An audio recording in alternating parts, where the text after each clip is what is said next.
Harvey Goranson here. Harvey, you are what I would consider a paragon of the hobby. You've been around it for a long time. You've seen a lot of changes and everything, and I just thought we'd spend a few minutes chatting. Thank you for joining. Okay. I appreciate it. Glad to be here. So, Harvey, how did you get started in collecting? How old were you? What were the circumstances?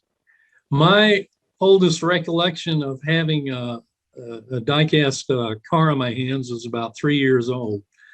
I grew up in Nashville, and Nashville being a moderately large city, had several places where we could shop for die-cast toys, and started off with Dinky toys, and then came Matchbox series, and then Corgi toys. They were always my better toys that were played with indoors, whereas the dime store toys got played in the sandbox. So they were generally kept in pretty good shape. Do you have any of those still?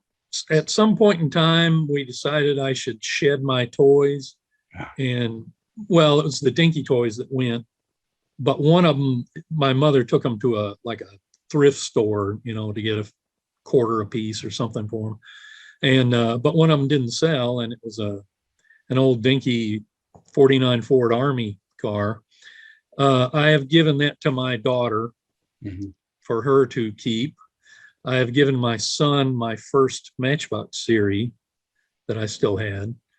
I still have a number of the Matchbox series and some of the Corgi toys that I bought or were given as a child. And so how have you preserved those? I try to keep everything mint in the box, of course.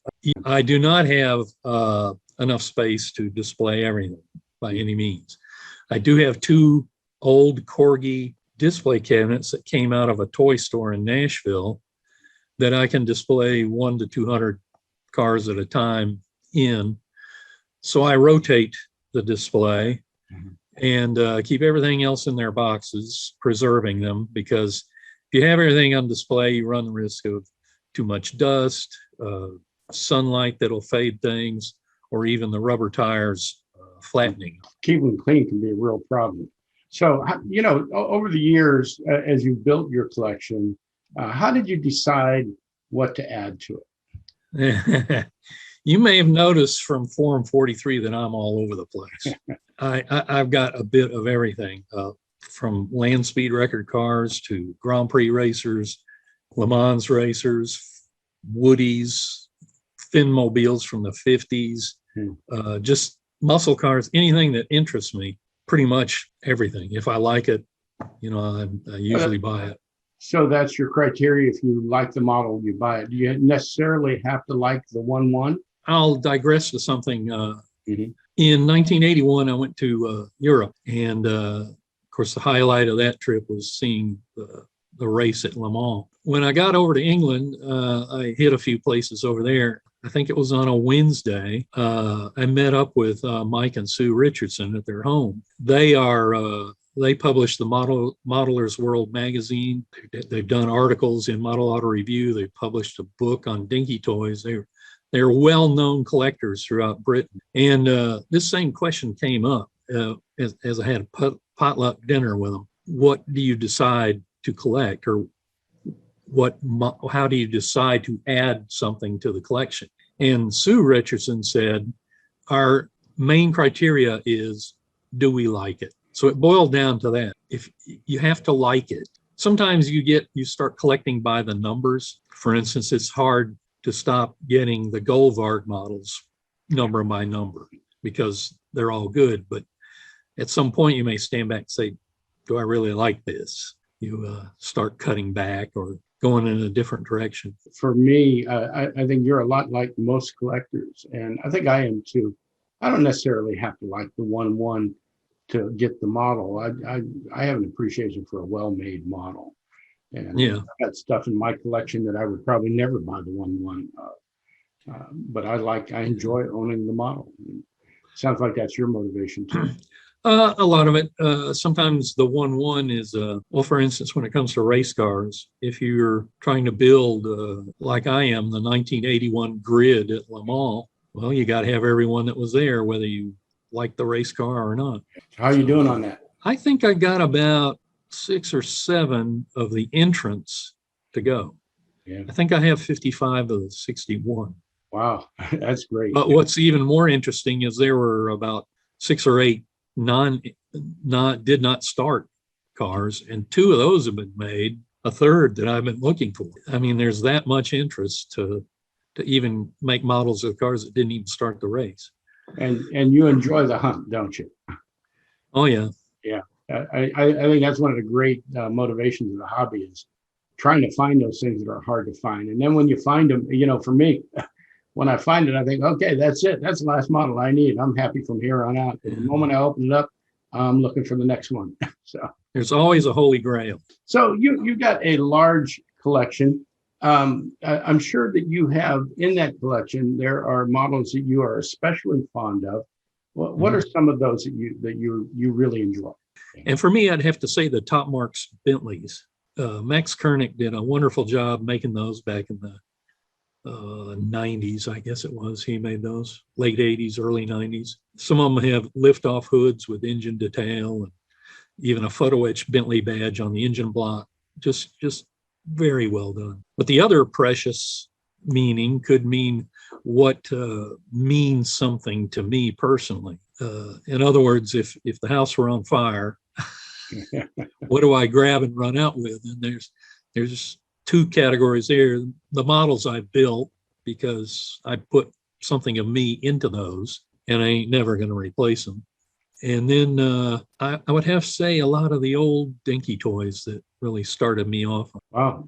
So and undoubtedly a lot of those are really hard to find now too. Oh, you can find them. You got to pay through the nose. Yeah. All the ones that got away, those are the ones that are most painful. Oh yeah. And there were a lot that got away. Woulda, coulda, shoulda, comes to mind. You mentioned Mike and Sue, who had their own model lineup as well. They had their own model line, yeah. And you'd be surprised how many people think that's a Japanese company. Yeah, well, you think Mick and Sue. Yeah, it sounds like, Mick and Sue. No, it's Mike and Sue. Yeah, until I met you, that's what I thought. You explained it one time on the forum. Oh, well, that makes a lot more sense. So you've seen a lot of this happen. How have you seen the hobby evolve? How's it changed over the years? I had several milestones, and the first I would say is 1933. In 1933, 2 things happened. Tootsie Toy brought out their Graham Page Blue Streak, which was definable model of a 1932 Graham Page.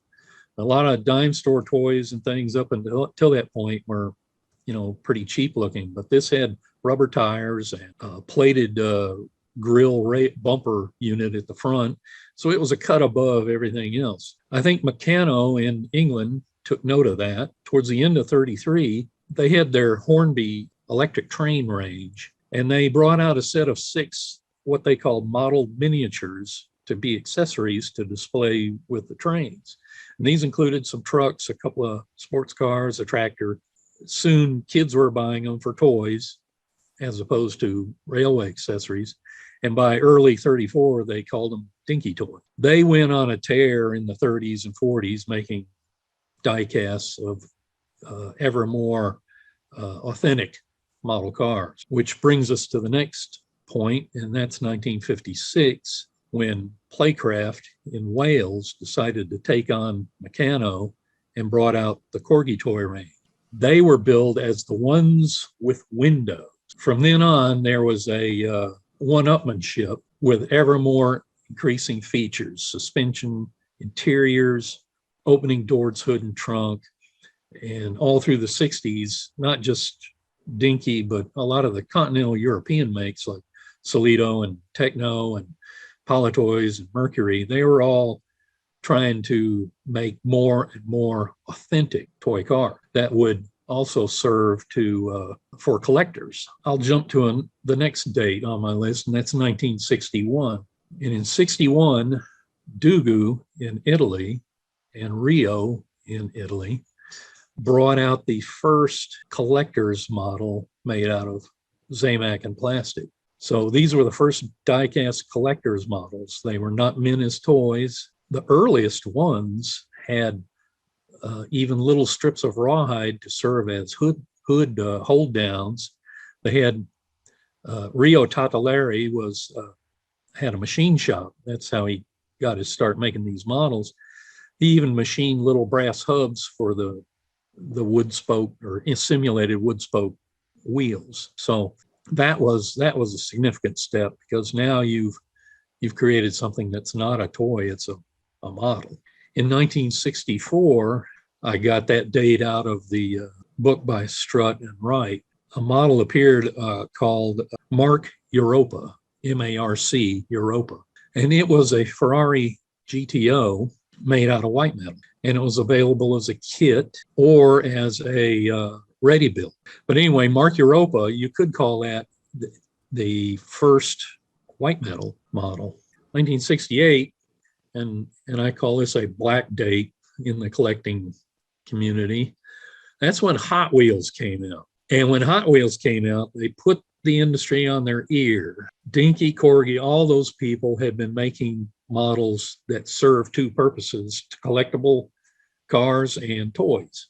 Hot Wheels were just toys. They had to respond to this by saying, okay, do we keep pursuing more accuracy, or do we put some low friction wheels on everything and give them gaudy colors to compete with Hot Wheels? And they kind of chose that track. So by the 70s, you had a lot of collectors who were grumbling about, we don't want to buy these toys, we want accurate models. And that's when you saw the resin and white metal kits start appearing. Continental Europeans favored resin, but there were some white metal makers there, and vice versa. There was a few resin makers in England, but mostly white metal. Brings me to my another date I wanted to point out.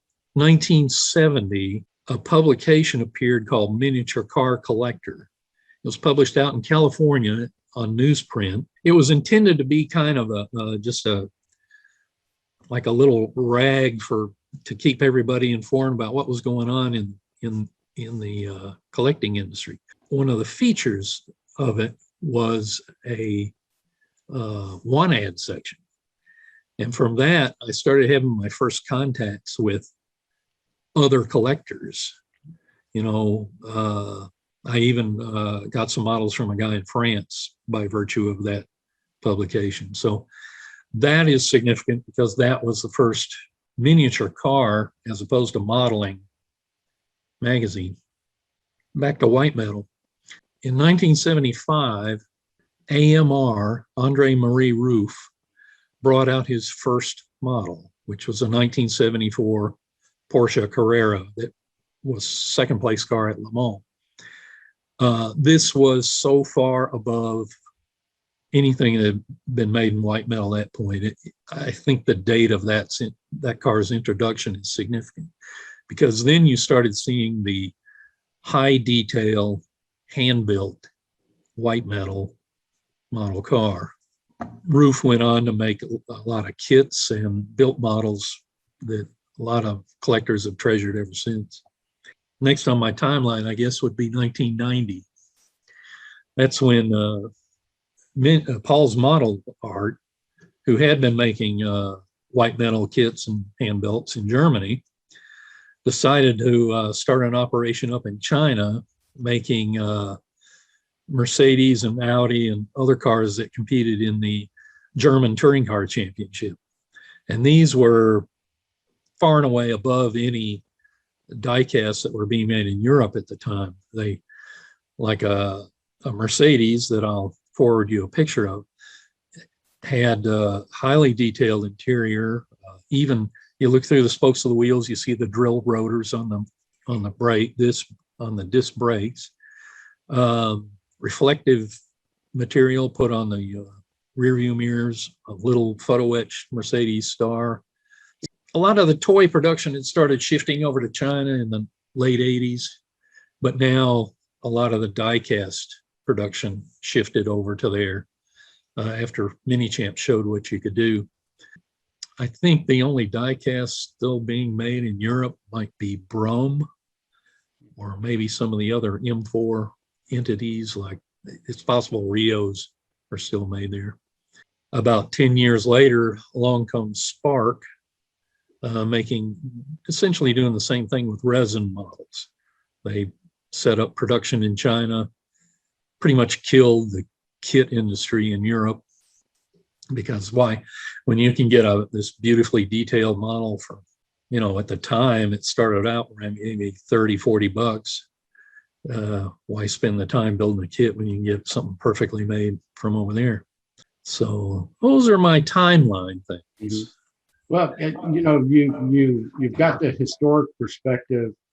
You've had a voice in the hobby. You've done some writing for MAR, and you've done reviews for Form 43 back in the old website and everything.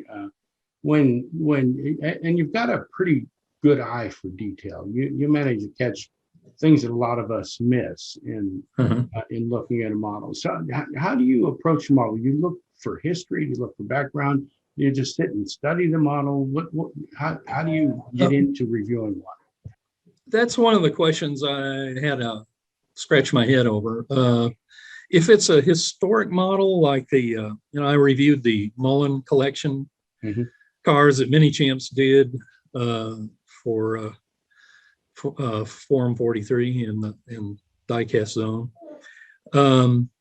So I for a historic car, I see what I can find out online, or if I have a book, I use that. For example, I just did oh no, you haven't seen this yet. I've done a model auto review article on the Lamborghinis that Bob Wallace hot rodded. So it'll be coming out soon. But for that, I happen to have a book on Lamborghini. It gave me a lot of information. So, basically online, compare the model to what I see. I've been enjoying everything you write about him. Thank you very much. So here we are. You've got this historical perspective. You've watched all the changes coming out. It's fascinating, the seeds that were planted in China so long ago, and now become the dominant supplier for a lot of our models. So it didn't just pop up out of nowhere. It started small and grew. So where do you think the hobby is going? There's a lot of talk about, every 4 or 5 years, you've seen this, somebody steps forward and says, oh, the hobby's dying, and this and that, and we've seen the changes. Where do you think it's headed? Well, when you talk about the hobby, I'm going to answer that in an all-scale kind of approach. I've noticed a number of makers are starting to come out with 1/12 scale cars now. And I think that trend might continue. But I have to ask myself, all these people with 1/12 and 1/18 models, where are they getting the space to put these things? And I think there's going to be a reckoning maybe on that. They'll cut out buying. Of course, there's always people who have to have every Citroen or Bugatti that's made. In terms of our scale, I just see the present trends continuing. The white metal's kind of boiled down to Brooklyn and mere trickle from other people. Resin models from China will certainly continue. I do wonder if we're going to reach a point where there's nothing left to be made.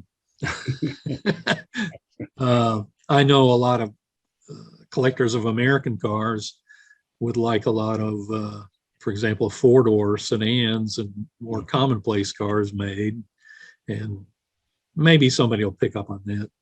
But as long as the car makers keep coming out with new cars, there's always going to be somebody to make models of them. So who do you think the major players are going to be over the next 4 or 5 years?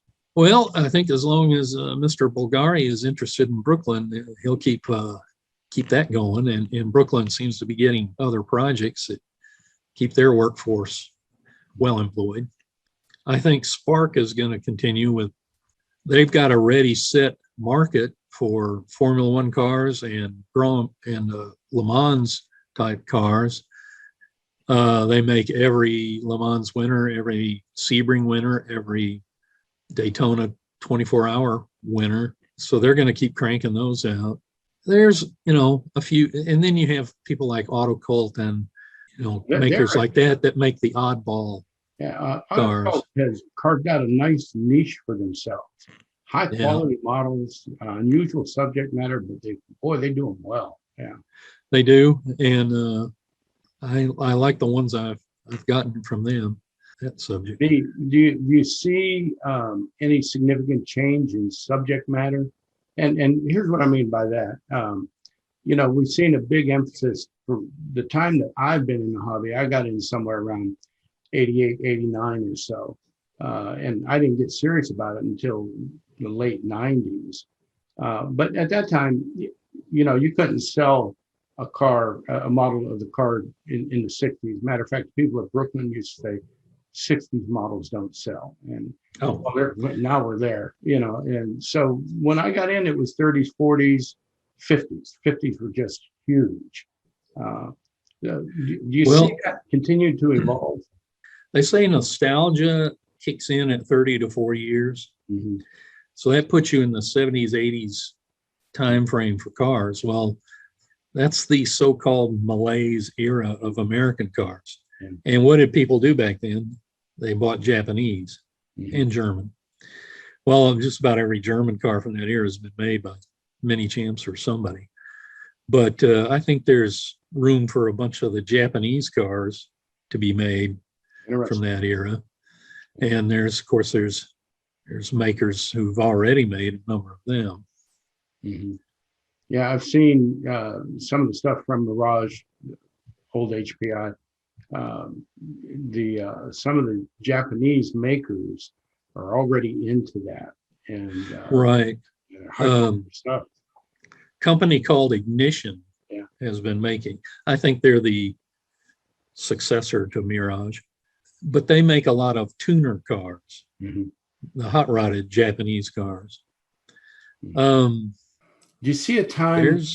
Do you see a time when 70s cars will be popular, domestic 70s cars?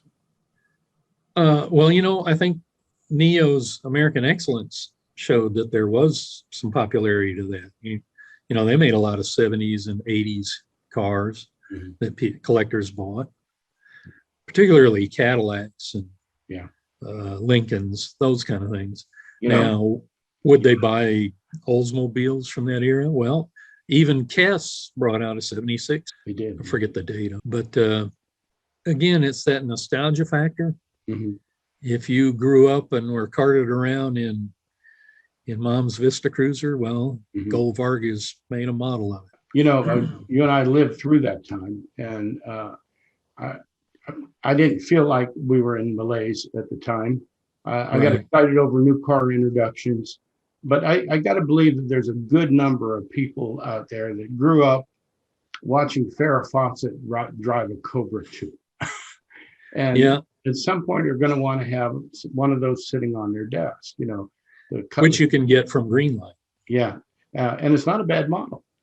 It's not a bad model. And it's one I've forgotten to get. They've made about 4 versions of it. Yeah. Well, we'll have to keep our eyes for that. I've followed your lead on a number of models. You turned me on to the Kyosho Ferraris. Just phenomenal. Excellent series. Cars. Yeah. And I forget the maker of the Bugatti, the barn find Bugatti.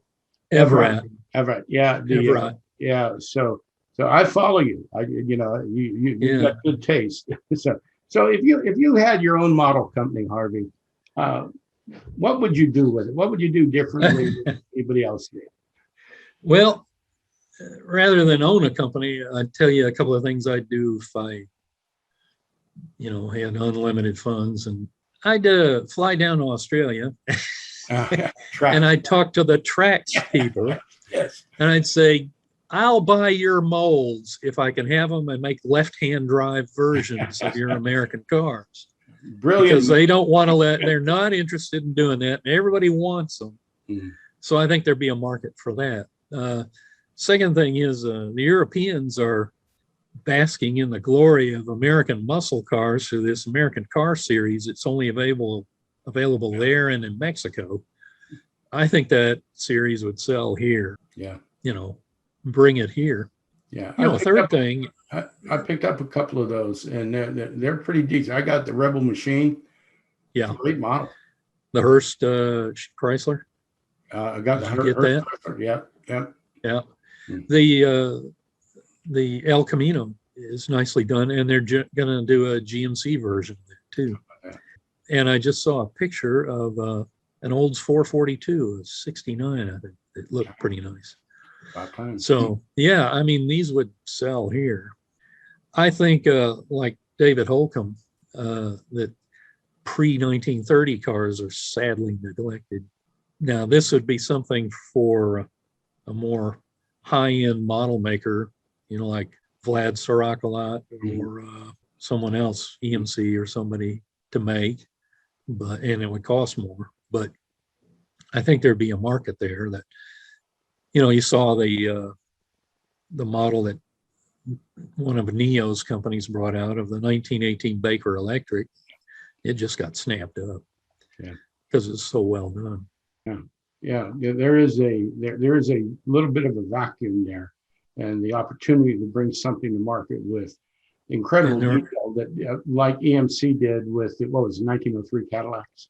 Those, yeah. And if you've been watching Vlad's progression of his Cadillac Osceola Coupe, that's going to be something. Well, there's fantastic. A guy with some talent. There's a guy with some talent. He's got it. Oh yeah. Yeah. Okay. So just in winding up, Harvey, you've got a significant collection. I know you share the car passion with your daughter, and I just think that's so special. Being able to go to Lane with her and all that, it's just fantastic. So we all enjoy. Yeah, we're gonna go to Lane in October. We're gonna be driving a 1990 Lancia Delta Integrale Turbo. Wow! So it's gonna be fun. Wow! And that's a romp. Loving that. Yeah. So are you making plans for your collection? We're all good friends with Dick Brown. Yeah. It's sad to see Dick pass. But Dick, boy, I'll tell you, he did a great job of preparing his family and for the dissolution. He got a hold of Gary, who did a really nice job of marketing everything. Do you have plans like that? Are you thinking about I'm only in my head. I need to put them down on paper for my heirs. Of course, my daughter thinks she'll take everything. Mm-hmm. I don't think she knows everything I have. She doesn't have the room for it. Yeah. But I think it might be a combination of maybe higher end stuff going to eBay, diecast going to certain auction houses, and then maybe finding somebody like Dick did for everything else. Yeah. Do you have insurance on your collection? Actually, no. No, neither do I. It would cost too much. Yeah. Well, and I'd have to have so much documentation and inventory. That was the problem I ran into, the valuation and the inventory. Now I have an Excel spreadsheet that I have been building for years. In fact, even today I was working on some 40-year-old handwritten notes, putting them into Excel. It just takes so long to get all the details down. And then values, of course, what you write down for value today is crazy tomorrow, but you can at least get an idea again. So if the heirs look at the spreadsheet, they know not to be taken on something. I'm glad you're at least thinking about this. For a while I ran a program called Cash for Collections.